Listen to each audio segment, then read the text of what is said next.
In 1967, I was a 20-year-old student at the United States Merchant Marine Academy in Kings Point, New York. And in 1967, I was standing right on this road here, hitchhiking all the way to Montreal, Canada, to Expo 67, the World's Fair on the Future. But I was going to see one person in particular.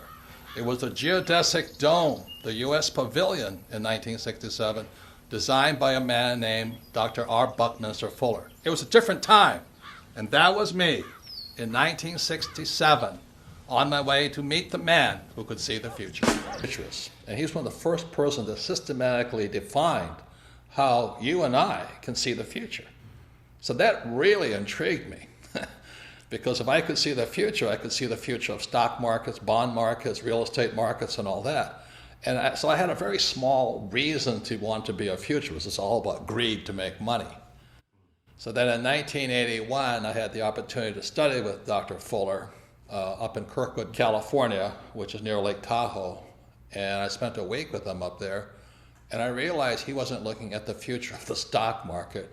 He was looking at the future of humanity. But the people running our economy, running the world, running our banks, running our politics, have us on a collision course with disaster. So I went, and once I could see the future, I knew I had to make changes.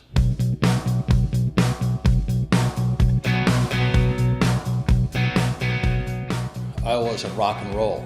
You know, I had bands like Van Halen, Boy George, Duran Duran, The Police, and I was having fun. Man, it was sex, drugs, rock and roll, and I was in my 30s. I thought it was hot life, great life. You know? Then I met Fuller, and then I changed. You know, there's more to my life than just making money and selling hats, wallets, bags, t-shirts, and sex, drugs, rock and roll. And so after 1981, I started studying with him more earnestly. I studied his books more, especially his book, Critical Path. I started applying with Fuller's teachings how to predict the future to the markets, because that's my interest. That's my Rich Dad and Bucky Fuller, that's where they come in line. They say the same thing. The markets are manipulated.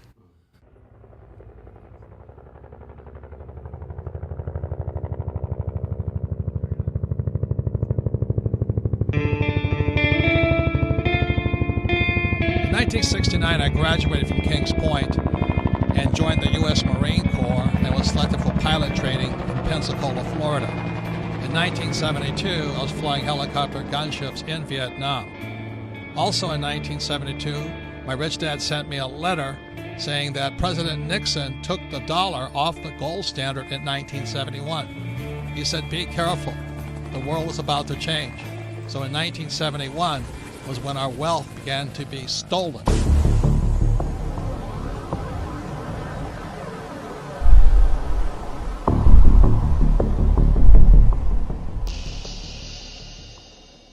Since 1981, I had the privilege, the good fortune to study with Dr. Fuller 3 times. And then when he passed away on July 1st, 1983, I really felt a complete loss, yet a responsibility to pass on the knowledge and wisdom he had taught me in my class. So after 1983, I began to make predictions. And making predictions is very risky because you sound like an idiot. And in many ways, I sounded like Chicken Little saying, the sky is falling, the sky is falling, the sky is falling. And if you look at what's happening in the world economy today, for millions of people, the sky is falling. So in 2002, I published this book here called Rich Dad's Prophecy. Again, it was 2002, and what this book predicted was the giant crash coming in 2016. So 14 years ahead of schedule, I was making this prediction. But I also made one intermediate prediction behind that, was that there would be a secondary crash before the giant crash of 2016. So this is me on CNN with Wolf Blitzer, looking like a complete idiot, making a prediction on the coming crash. If people start pulling out of the markets in their 50s, in their early 60s, and not having that sort of exposure, we are never going to get to a point where our money lasts as long as we need it to. We need to be participants in this system into our 70s and into our 80s, and then we need a plan for withdrawing those assets, just like we needed a plan for putting those assets in. Yes, and you're putting those assets into those investment bankers that are in financial trouble today. And all I'm saying is, aren't these guys supposed to be the smartest guys on earth? And shouldn't we be careful who we take financial advice from, including the four of us on this panel? Yeah, absolutely. Absolutely. And that's what I'm saying. There's a lot of bad advice. But Robert, you're really that worried about Goldman Sachs and Lehman Brothers? Yes. I'm afraid the Federal Reserve will eventually or come close to bailing them out. That's what I'm concerned about. And that young lady who says the taxpayers are not in trouble, who's going to pay for that bailout again as the taxpayer? Lehman Brothers says it plans to file for Chapter 11 bankruptcy protection. The collapse of Lehman Brothers. Lehman Brothers collapsed. Hundreds of bailed out banks are still struggling to repay taxpayers. Way back in 1997, I published this book, Rich Dad, Poor Dad. And in Rich Dad, Poor Dad, I said three things that got me in a lot of trouble. One was that the rich don't work for money. Number two, your house is not an asset. And number three, savers would be losers. So that was in 1997. And look at what happened in 2007. The real estate market crashed. The government started printing money called quantitative easing, and savers became losers.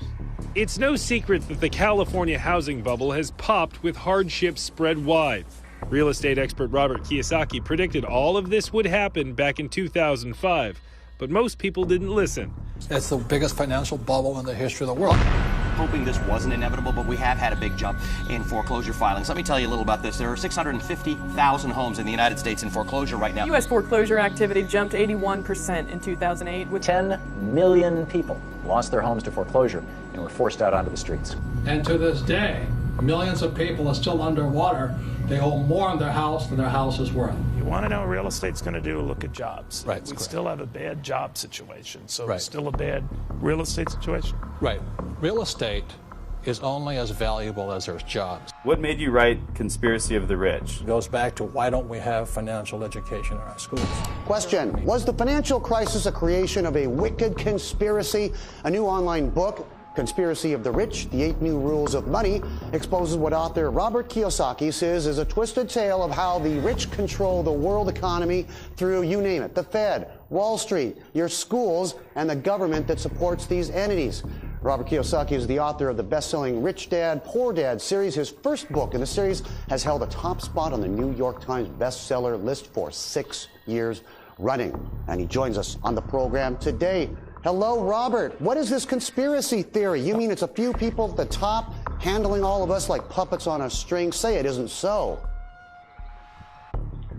Well, I wish it wasn't so, but I've been a student of this crisis since around 1983, and I could see it coming back in 1983. People that are following the old rules, such as work hard, save money, get out of debt, live below your means, and invest in a well-diversified portfolio of mutual funds, you're getting wiped out.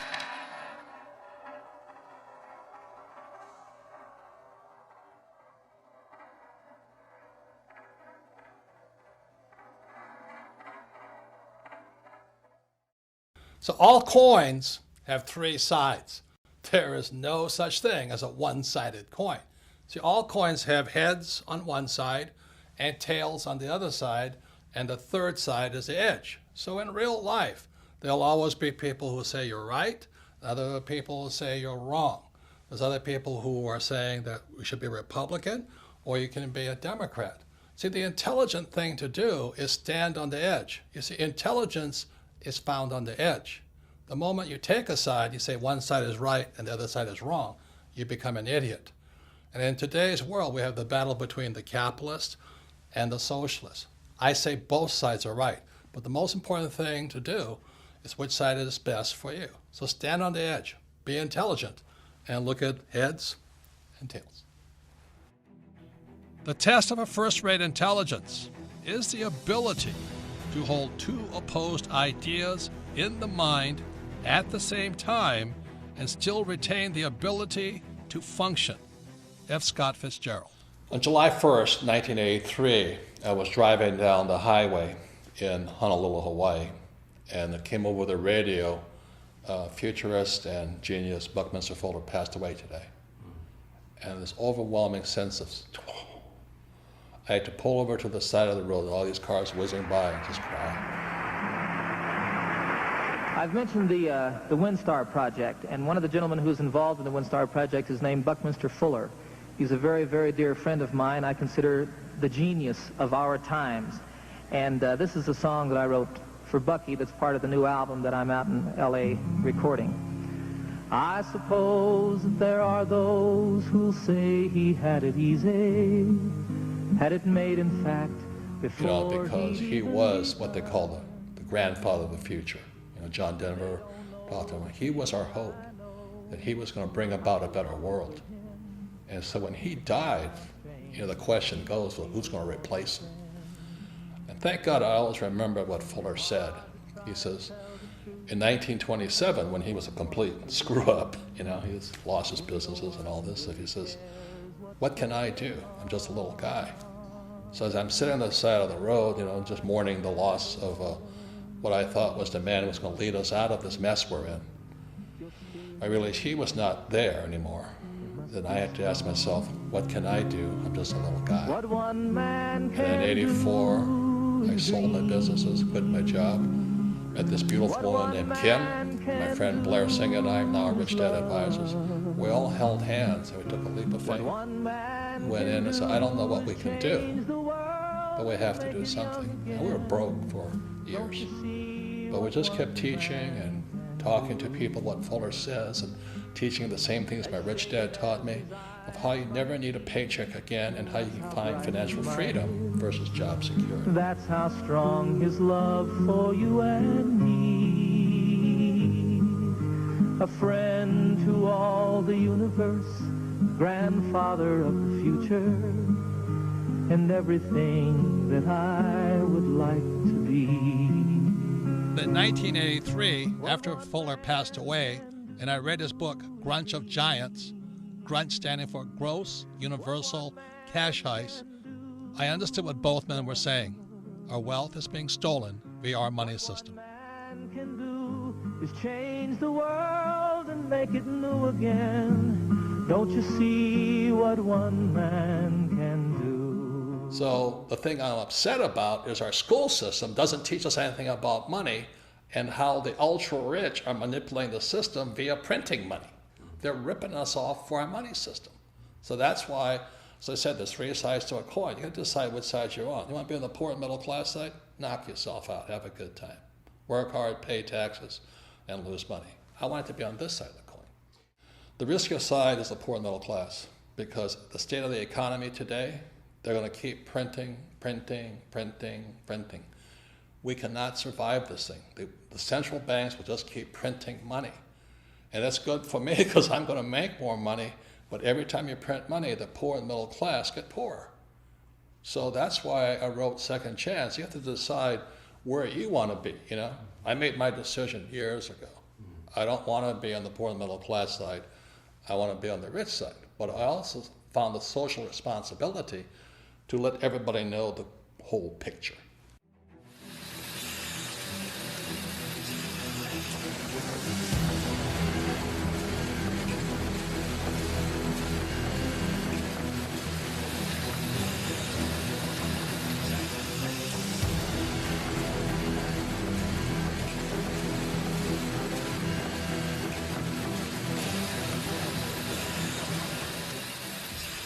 Fuller was not only a futurist, he was a scientist, a mathematician, some call an architect. He was asked to leave Harvard not once, but twice, so he never really finished school. He was a genius, but he was hard to define simply because he was a genius at so many different subjects. In 1983, after reading his book, Grunch of Giants, posthumously, after he had passed away, I was surprised because Grunch of Giants was not about math, science. It was about the economy. It was about the future of the economy. And that's when I realized Bucky Fuller and my rich dad, who was my best friend's father, had been saying the same things for years. After reading Grunch of Giants, which stands for Gross Universal Cash Heist, how we're being ripped off by the very thing we work for, money, I began doing my own research on what both men had been saying. See, up to then, I was a proverbial C- student. I only studied just to take a test. I only studied what I was told to study. I take the test and forget about it. But after reading Grunch of Giants and hearing what Bucky said about the future and the economy and what my rich dad had been telling me for years, I became a student for the very first time. I went all the way back, not just taking their word for it, but finding out my own answers. I wrote Second Chance because there's a lot of confusion about this global economic crisis. You know, one side of the coin, especially the politicians, say, hey, don't worry, everything's fine, the economy's coming back. On the other side of the coin, there's people who say, we're on the eve of destruction. You know, buy guns, store food, buy gold, and go into hiding. And on one side of the coin, the socialists say, we need more entitlement programs. We need to take care of people. And capitalists say, if we keep giving people money, we're all going to go broke. And today, finally, everybody knows America is deeply in debt. We all know the U.S. is in debt, and this is the chart of the national debt of the United States, somewhere over 17 trillion. And for some people, that's scary, but what's coming up next, to me, is terrifying. Our leaders have shut down the U.S. government and continually threaten to shut down the U.S. government because America is broke. We're out of money. And all this does is scare people and confuse people. People do not know what to do. And so that's why I wrote Second Chance. I wrote Second Chance as simply as possible. You know that principle, KISS? Keep it super simple. So Second Chance is written very, very simply. There's another saying that goes, you know, a picture is worth 1,000 words. So instead of using a lot of economic terms and financial terms that confuse people, I did my best to use the simplest charts possible, charts and graphs, so you can look at it. Just look at the pictures and you come to your own conclusion. Which way is this economy going? Are we going up or are we going to go down? I left it up to you to decide whether things are good or bad. The great thing about Second Chance and all the pictures in it, a 10-year-old child can look at the pictures. If they do nothing else, just look at the pictures and they go, oh my God, is that what's going on? And then you as a family, hopefully one of you has read the book, can discuss further what the charts and graphs mean.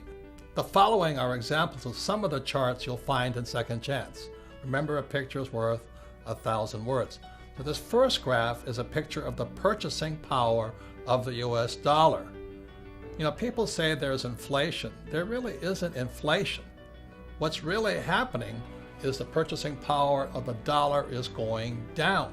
This makes life harder and harder on those who work for money. So in other words, the US dollar is worth less and less and less. The more the government prints money, the more worthless the US dollar becomes. The government says they won the war on poverty. Well, this chart says differently. Because the U.S. is printing money, what you find out is harder and harder for the poor and lower middle class to earn what's called a living wage. In other words, they can't afford to live. They can't afford a house, they can't afford food, they can't afford transportation. And what this chart shows here is the increased use of food stamps. So while our government says poverty is going down, the reality is that use of food stamps is going up. This means the average American cannot afford to live. And add to this, high-income jobs are being outsourced to countries like China and Pakistan and India. So this is another reason for this next chart here. You'll see that the middle class in America is not growing. What this chart shows you is the middle class is shrinking. So to keep up with these global changes, millions, young as well as old, are going back to school for retraining, hoping to find that high-paying job. Unfortunately, these two charts tell a different story. The first chart here is you see the rising cost of a college education. And as you know, millions of people leave school, both young and old, saddled for a lifetime with student loan debt. the worst possible debt of all. Student loan debt is worse than a mortgage, credit card debt, or a car loan. Simply said, student loan debt is debt for life. That is inhumane. How dare we saddle our students with debt for the rest of their lives? It's criminal. So education is more important than ever before, but look at what happens to college graduates. Instead of their wages going up, this chart shows you that their wages are actually coming down. And even worse than all that, you graduate and you learn nothing about money. I mean, the question is, why would you go to school to make less money, come out of school deeply in debt, and learn nothing about money? Doesn't make sense to me. And this chart really concerns me. This is the chart on Social Security. If you look at this chart, you notice just around 2012, the Social Security Trust Fund goes bankrupt. It starts operating in the red. Simultaneously, in 2012, 10,000 baby boomers turn 65 every single day, just as the fund goes broke. How are we going to pay for this? You know, what's going to happen to these old guys? What's going to happen to my generation, the baby boomers? Will the baby boomers, the most affluent generation in history, soon become the baby busters? I'm concerned about my own generation. Worst of all, how are we going to pay for these old guys like me? You know, Medicare goes up, expenses go up. You know, life doesn't get cheaper when you get old. You know, it is estimated that Social Security, Medicare, and other entitlement programs is an off-balance sheet debt of $100 trillion to $250 trillion. Most people do not know how big that debt is. How are we going to pay for this? Print more money? Who is going to pay for this? You? Your kids? Your kids' grandkids? Who is going to pay for this? Are we just going to print more money? And this leads to the next thing that really concerns me. These next two charts shows you what happens when a country prints too much money. Again, as Bucky taught me, to see the future, look at the past. And what you see here is a chart of the German Weimar government between the years 1918 and 1923. The German government, to pay its bills, began printing and printing and printing and printing. So the German economy looked good because the economy was growing with all this printed money. But what happened was it eventually collapsed after 1923. What happened was this: if you were a millionaire in Germany prior to 1918, by 1923 you were a pauper. I'm afraid that's what's going to happen to millions across the world if the United States keeps printing money. So here's a chart of the United States today. It's called quantitative easing. You know, it just keeps going up. The reason they call it quantitative easing, that's simply government speak, government jargon, a way of keeping us confused. Quantitative easing simply means printing money. Notice the similarity between Germany between 1918 and 1923 and the United States today. And so here we are in 2015, and let me tell you, it's spooky. It's a long way down. And when I look back, you know, at the giant crash of 1929, it's very small. So the question I ask you, which way is the economy going? Hopefully my rich dad and Bucky Fuller are wrong, that the stock market will keep going up.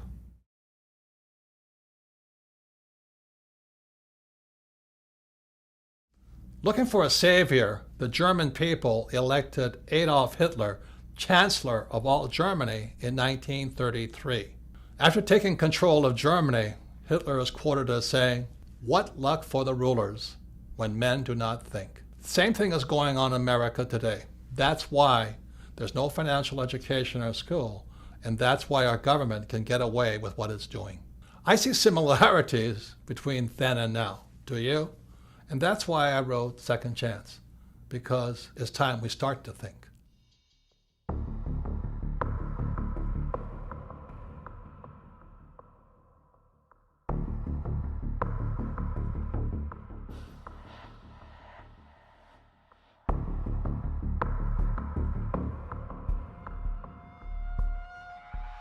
As I said in part one, in 1971, President Nixon took the dollar off the gold standard, and the dollar became debt, and the U.S. could now print money. I have directed Secretary Connally to suspend temporarily the convertibility of the dollar into gold or other reserve assets. The problem is our education system never changed after 1971. You see what low grade you made on your weekly mathematics test. More than half of you failed. Most of those who passed just got by. Nobody had 100%. And now we have this gap between the rich and everybody else. And this is dangerous. The gap between the rich, poor, and middle class is too wide. And for the first time, the American dream is disappearing. Instead of the American dream where everybody become rich, many people in America and throughout the world are angry at the rich. You know, today some politicians are saying, look at the gap between CEO pay and employee pay. Well, that is the American dream, to get rich. Do you get angry at the Kardashians for making million? Do you get angry at sports stars for making million?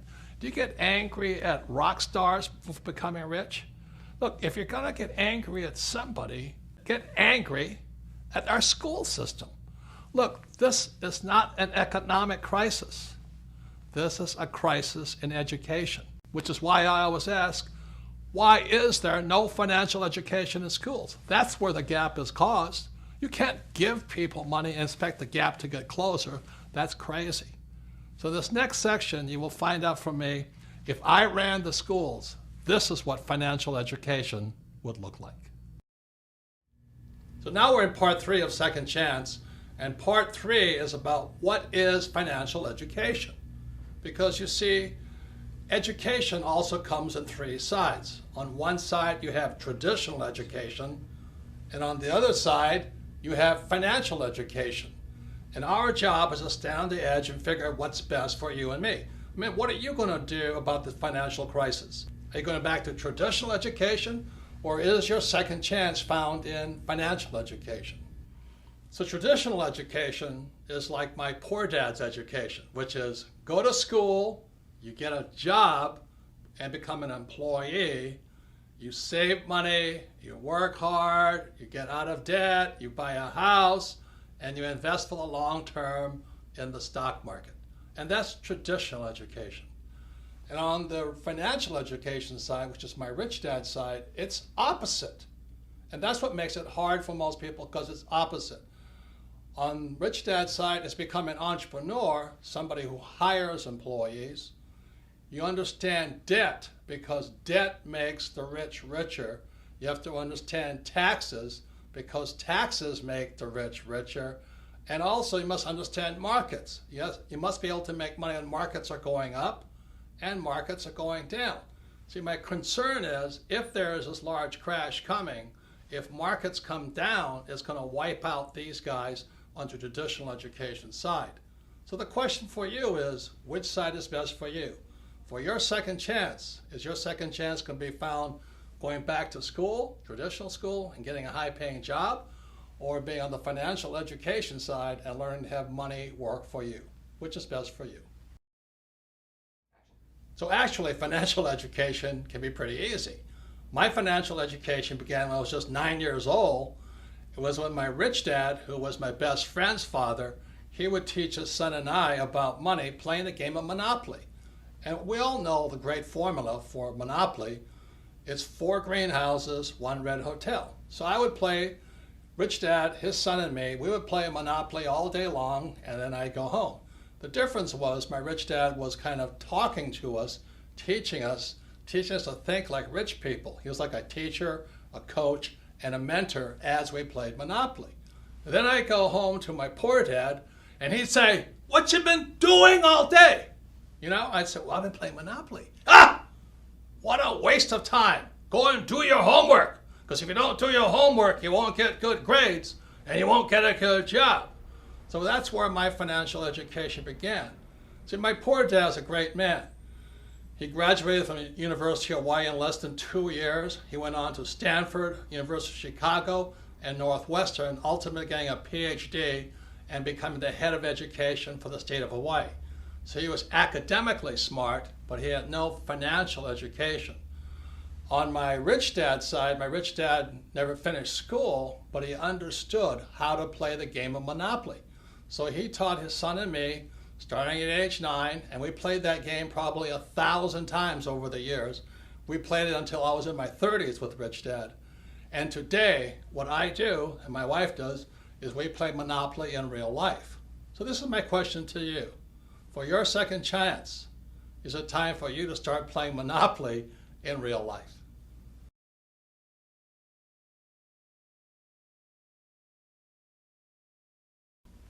So behind me is the cash flow quadrant. It is book number 2 in the Rich Dad series. And the cash flow quadrant is a very important book. And again, you're going to find out things are opposite. See, on one side of the quadrant, you have E and you have S. This is my poor dad side. E stands for employee.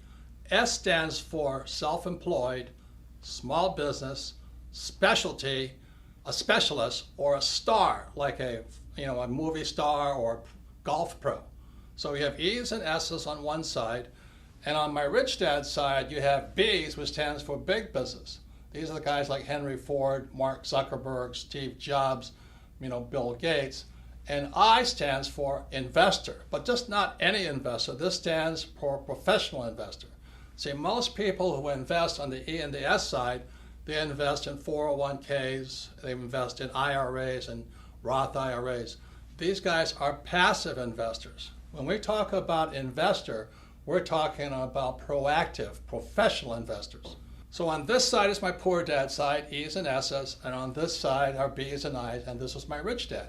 So when I was a young man, I had to decide which side was best for me, E or S, B or I.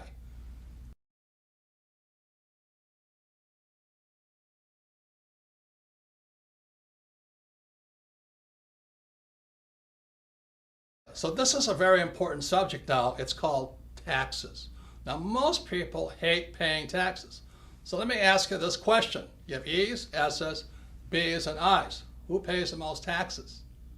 Okay, so on the E's, and this is true throughout the world, it's about 40%.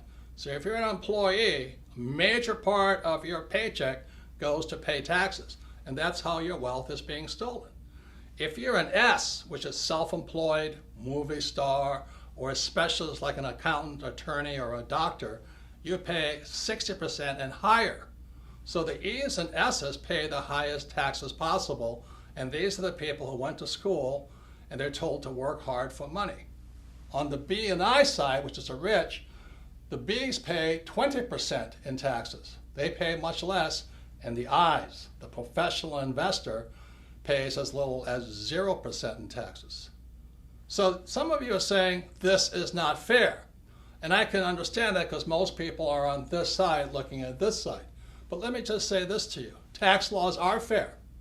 You see, tax laws don't care if you're rich or poor. You can be rich or poor and still pay 0 taxes. You can be rich or poor and pay 20% in taxes. See, what is not fair is the lack of financial education in our schools. So these people on this side have no idea how these guys are making much more money and paying a lot less in taxes. So let me just say this. For those of you who have read Rich Dad, Poor Dad, or if you haven't, look at Rich Dad, Poor Dad one more time. Lesson number 1 from my rich dad was this: the rich do not work for money. See, these guys here on the E and the S side, they work very hard for money, and they pay the highest taxes. What Rich Dad said on the B side, you should have people work for you, so you pay less taxes. And the I side, your money works hard for you. Other people's money works hard for you, so that's why you pay less in taxes. And that's what financial education should include. You must know the difference between why some people pay a lot of taxes and why others pay very little. So my question for you is this: which side of the quadrant is best for you for your second chance? Second Chance is an in-depth learning package, primarily for people who want to know more about the B side and the I side. And if you see this bug back here, this is called the Rich Dad Radio bug, because you are who you hang out with. If you're an idiot, you hang out with idiots. And if you're a crook, you hang out with crooks. And if you're a rich person, you hang out with rich people. So the Rich Dad Radio bug here means you can learn more if you want to learn more from people who are really doing the real thing. You see, the reason most people struggle financially is they take financial advice from salespeople. They're called, stockbrokers, real estate brokers, and insurance brokers or financial planners. As my rich dad said, the reason they're called brokers is because they're broker than you. They need your money. So when you see this bug here, it's called the Rich Dad Radio, and it's in Second Chance, and you can listen in. You can drop in on conversations between really successful so-called rich people who are doing the real thing on the B and the I side. For example, if you want to learn more about how the rich pay less in taxes, the Rich Dad Radio Bug has a conversation with my tax advisor, Tom Wheelwright. If you want to learn how debt makes the investor richer, listen in on that conversation. They're about 45 minutes long. They're just great information packets. You just drop in and listen to what rich people are really saying. And for those of you who have young people, we have my friends Donald Trump Jr. and Eric Trump, sons of Donald Trump the Great, and they talk about how their dad did not spoil them, but trained them to be entrepreneurs, not employees.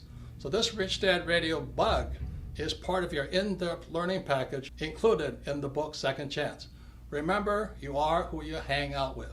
Birds of a feather do flock together. So in 1994, Kim was financially free. She was only 37 years old, and I was 47 years old. So people kept asking us, how did you guys do it? And so we told them we just played Monopoly in real life, but that didn't satisfy them. So by 1996, Kim and I developed the cash flow board game, as you see behind here. And many people say the cash flow board game is Monopoly on steroids. As I said, my financial education began when I was 9, playing Monopoly with my rich dad. So let me give you some of the opposites that found on the cash flow board game. This is one big opposite. In the middle of the game, you see this thing called the rat race? That's where most E's and S's wind up. They go to school, they get a job, or they become a doctor or a lawyer, and they wind up in that rat race, working really hard, paying a lot of taxes, giving their money to the government, giving them money to Wall Street via their 401k or IRA, and they just spin that little rat race.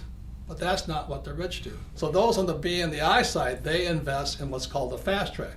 Again, everything is opposite. You can either run your life inside the little rat race, or you can be a B and the I on the fast track. Everything is opposite. There are a number of other things that make the cash flow board game Monopoly on steroids. One big reason is cash flow is the only game that encourages you to use debt to become rich. Now I know some of you go, oh, I'm so afraid of debt. And you should be, because you have to learn how to use it. Debt is dangerous if not well used. So cash flow actually encourages you to use debt, but this is the best thing. You use debt with play money. If you make a mistake, it's only play money. Try doing that in real life. You make a bad mistake with debt, and you're wiped out.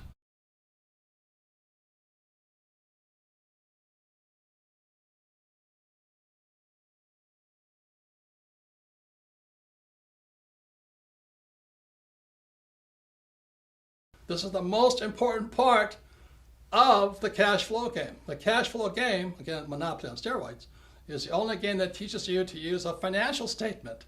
Now, 99.9% of all kids leaving high school have no idea what a financial statement is. Can you imagine that?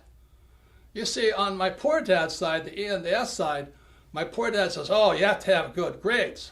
So when you're in school, your report card is A, B, C, D's, and F.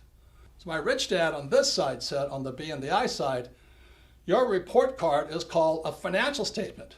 So many people leave school thinking their report card's the most important thing. They have a 4.0 or 2.0. Who cares? What really counts is your financial statement. Now, if I was to grade our political leaders on their financial intelligence, I would give them an F. That's all the politicians, from the president on down. They should be fired for running the economy into the ground. And what about all the bankers who really cheated a lot of people? They should get an F. You know, they're the people that actually tell you to invest for the long term in savings and in the mutual funds. They should get an F for bad information. And what about the school system? Now, I'm not blaming the teachers, but the academic system of America, if they have a financial report card, I'd give them an F also, because they're failing to educate people and prepare young people for the real world.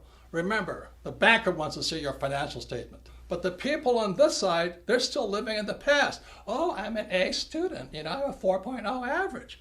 Well, your banker doesn't care. Your banker wants to see your financial statement because your financial statement is your report card when you leave school. But if 99% of high school kids have no idea what a financial statement is, no wonder we're in economic trouble. A couple more things. When you look at the financial statement, you'll see over here it says income. E's and S's always want, oh, I want a high-paying job. I want a high-paying job. They want income. What makes the rich richer is they focus on the asset column. It's the asset column that makes the rich richer. So the beauty of playing the cash flow game as many times as possible, it's like the fundamentals. It's training you to think like a rich person and think about acquiring assets, not high-paying jobs, which are taxed. So this is some of the most important things about the cash flow game is your focus will be on assets, not income. And it'll train you to think like a rich person, not a poor middle class person who wants a high paying job. So this is the power found inside the cash flow game. Kim and I designed this game in 1996 to have people teach people. I'm telling you, this works. This is what Kim and I did to retire in less than 10 years. Because we focus on assets, not a high-paying job. And the cash flow game can do the same thing for you to train you to think like a rich person, not like a poor middle-class person looking for a high-paying job. For those of you who are considering a second chance in the B quadrant or the I quadrant, I'd like to introduce you to my sweetheart Kim, because the B quadrant and I quadrant is not for everybody. But this is my sweetheart. The smartest decision I've ever made was, getting married to Kim. It's a blessing, almost 30 years now. Almost 30 years. And when I met Kim, she was an employee in an advertising agency. But I was most impressed was you were going for the B quadrant. Yes. And you had a little network marketing business. Yeah, I knew very early on I did not want to be an employee. I didn't really know what the options were. Because I was always around employees growing up, but I got introduced to network marketing while I was working in advertising, and I thought this would be a good idea for me to start to learn what it is to be a business owner. So I got set up with this network marketing company. I was representative, and it was a great learning experience for me into what it takes to be an entrepreneur, because if I didn't make the sale, I didn't get any money. And I had to get very creative on how I was going to sell because, of course, like most network marketing, you go to your family and friends and that runs out pretty fast. So then you've got to go find new customers. So I would set up my little salons at fitness clubs and different places throughout Honolulu. And I would continue to sell. And I'd also learn how to sell and what worked and what didn't work. But it was probably one of the best business trainings I could have had early on. And you had to teach other people how to sell in a role. Exactly. Yep. You had to teach others. You had to learn about leadership. So network marketing for me was a great way for me to discover if I wanted to become an entrepreneur. And so when I met her 30-something years ago, I said, man, she's got beauty, she's got brains, and she loves business. I do love business. And we've become business partners for 30 years now. I wouldn't be here without her today. And she and I developed the cash flow board game.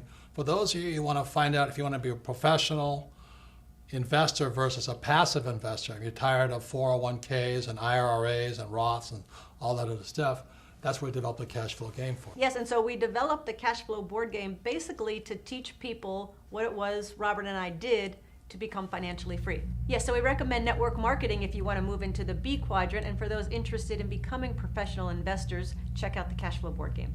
So I actually have a business degree, a college degree in business, but I have to say, getting into network marketing, I learned more about what it takes to be an entrepreneur than I ever learned in my 4 years of college. So once again, education is more important than before, but as you can see, there's different types of education. There's traditional education on one side and financial education on the other side. Well, the same is true with learning. There's more than one side. And back in 1969, educational psychologist Dr. Edward Dale, again in 1969, created this thing here called the cone of learning. And on the cone of learning, you'll find out there's more than one way to learn. When we look at the bottom of the cone here, what you'll find, there's two ways of learning. There's reading and then listening to words or listening to lecture. This is my poor dad's way of learning. To me, as a kid, it was boring, boring, boring. At the other end of the cone of learning, you'll find the best way to learn is to do the real thing, but just below that is a thing called simulation. Simulation is another word for games or practice or simulating doing the real thing. So at the top of the cone was the way my rich dad taught me. At the bottom of the cone is where traditional education or my poor dad tried to teach me. So what Edgar Dale, again, Dr. Dale in 1969, educational psychologist, found out that reading, you retain the least, less than 10%. And then when you listen to a lecture, it's about 20%. So that's why in school, so much of the time is I would attend class and listen to a lecture and forget everything. So once again, it's more than two ways to learn. At the bottom, these are the A students. And a lot of times at the top, these are the C students or D students. How many of you have met people who are really smart in school, but they can't do the real thing? And that's one of the problems I had with traditional education. They give you all the answers, but these people aren't that bright. They don't know what to do. They can't do much. They're afraid of making mistakes. So that's the bottom of the learning curve that Dr. Edgar Dale found out, and the top. Now you move up to the next level. The next level is looking at pictures. And one of the reasons I did Second Chance in so many pictures is to improve your retention, to improve your learning, and that's up to about 30%. Now moving above that is you watch a movie.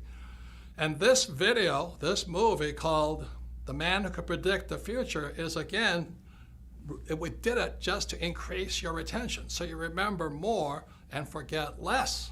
So moving up the cone of learning, you have this thing called participating in a discussion. And that's really high up there. And the reason we have Rich Dad Radio, the bug, so you can go inside Second Chance, is you can participate by dropping in and listening to discussions from real people who are doing what they talk about, who know what they're talking about. And up at 90% is a thing called simulation. And that's where games come from. The reason I learned so much from my rich dad was because my rich dad used a game of Monopoly. 4 greenhouses, 1 red hotel. I retained a lot. I learned a lot. And then rich dad would coach me and talk to me and educate me about how to do the real thing. So that I hear many people say, oh, it's so risky. What you do is so risky. Oftentimes, those are the people who are like my poor dad. They did well in school, a lot of times A students, many times accountants and attorneys and doctors, but they've only learned how to learn from reading and from lecture. And when it comes up to this level here, which is practice in the simulation, playing the game, and then doing the real thing, then they say it's risky. And it is risky if you've been taught not to simulate, not to practice. You see, the way we as humans are designed to learn is by making mistakes. For example, a baby learns to walk by standing up, falling down, standing up, falling down. Then after they learn how to walk, then they learn to run. Then they get on a bicycle, and again, they fall off, stand up, fall off, and then they learn how to ride. But our school system, especially down at the base level here, the reading and lecture, is if you make a mistake, they punish you. They always punish you for making a mistake. That's why so many of these really smart people can't do anything, because this is what Edgar Dale is talking about. It's simulation and then doing the real thing. So what I suggest is you read this book, listen to some of the lectures, watch this video in entirety, discuss it, participate in it, listen to what the experts are saying, and then you may want to play either Monopoly or the game Cash Flow and play it and play it and play it again until it sinks into your head, and then you do the real thing. That's what I suggest. But if you're afraid of making mistakes, which is what these people like my poor dad are, what if I make a mistake? If I make a mistake, I'm stupid. Well, that's what's wrong with the school system. That's what's wrong with traditional education. They punish you for making mistakes. Now you look at it this way, I love flight school. I love learning to be a pilot and getting ready to go to Vietnam. The reason I like flight school at Pensacola, Florida and Camp Pendleton, California was because we simulated in preparation to doing the real thing. So this is what flight school looked like. We go to school in the morning, we'd listen to real instructors lecture us, then we'd fly in the afternoon. So study in the morning, fly in the afternoon, and then we did the real thing in Vietnam. Now, one of the things we practiced was crashing. It seems strange to people, but we as Marine pilots practice crashing, practice emergency, crashing, emergency, emergency, emergency. So when the real thing happened when I was in Vietnam, I went down 3 times, and this is what a picture of a helicopter gunship looks like going into the water. When it happened, it was frightening, but we knew what to do. We were not killed because the Marine Corps and Navy flight school teaches us to practice, practice, practice, crashing, crashing, crashing. And that's what you'll learn in Monopoly or the cash flow game by listening to our coaches or listening to the radio show or listening to real instructors who are doing the real thing. Then you're ready to do the real thing. So is investing risky? Is starting your own business risky? Yes. But what is worse is by just knowing the answers and reading books and not knowing how to do the real thing. So the purpose of Rich Dad was we want you to simulate, practice, and learn. You know, today I'm reading constantly, and I'm going to classes constantly, and I'm also practicing, making my mistakes, learning from my mistakes, and doing the real thing. That's the way humans are designed to learn. The trouble is our government and our economy and many of our businesses are run by people who only know how to read and only learn by lecture. And that's why we're in severe financial trouble today. So once again, education has more than one side. It is important you read, but as well as you practice and do the real thing, because that's where real learning takes place. As I said, a picture is worth 1,000 words. I did my best to keep it super simple so you can decide what's best for you. You see, we're all different. You know, what I do with my money is different than what you should do. For example, because I have financial education, I don't save money. I love debt. I use debt. I understand the tax law, and I don't invest for the long term in a 401k in the stock market. I won't do that, but it might be the best move for you. So again, when you read Second Chance, you can sit there and look at it and go, well, what's next for me? Since most people have no financial education in our schools, most people have to wait to be told what to do. Second Chance gives you the opportunity to decide what's best for you. What one man can do. So in 1983, after Dr. Fuller passed away, I had to ask myself, what can I do? I'm just a little guy. But then I realized what I could do is teach the world what my rich dad taught me. So my question to you is, what can you do? Don't you see what one man can do? As shaded as his eyes might be, that's how bright his mind is. That's how strong his love for you and me. A friend to all. As we all know, 2016 will soon be upon us. We have about 1.5 years to find out if Rich Dad's prophecy and Bucky Fuller's predictions will come true. Let's hope they were wrong. Yet as you all know, if you saw in part 1 on CNN with Wolf Blitzer and Bloomberg and other TV stations, I did get it right. As predicted in Rich Dad's prophecy, there would be a preliminary crash prior to the giant crash of 2016. And that preliminary crash came in October 2007 when the Dow hit 14,000 and headed down and led to the crash and economic crisis we are in today. The crash of 2007 was a warning. It was meaning, get prepared. Unfortunately, Grunch is not making any changes, but the good news is you can. So that's why I wrote Second Chance. There are things that you can do to not be a victim of the coming giant crash, whether it comes in 2016 or a few years later. But it is coming. See, crashes can be good because crashes, like a coin, has 3 sides. You know, you can stand on the edge and look and say, well, which side of this crash do I want to be on? You know, on one side, the crash will wipe out millions of people. just as the crash of 2007 did. On the other side, you can look at what the smart people are doing, is you can say, oh my God, this is my chance to make tremendous headway. I can get rich instead of get wiped out like everybody else. So again, a crash has three sides.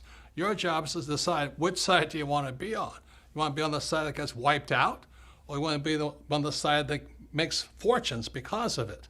See, the good news is, after 2007, many companies and many individuals started making changes. They said, look, we got to do something different.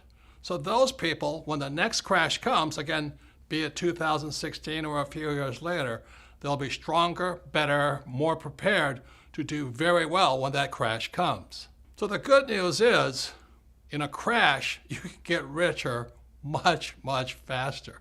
I mean, after 2007, I thought I died and went to heaven. It was a wonderful time, except unfortunately, millions of people got wiped out because they didn't know what was coming.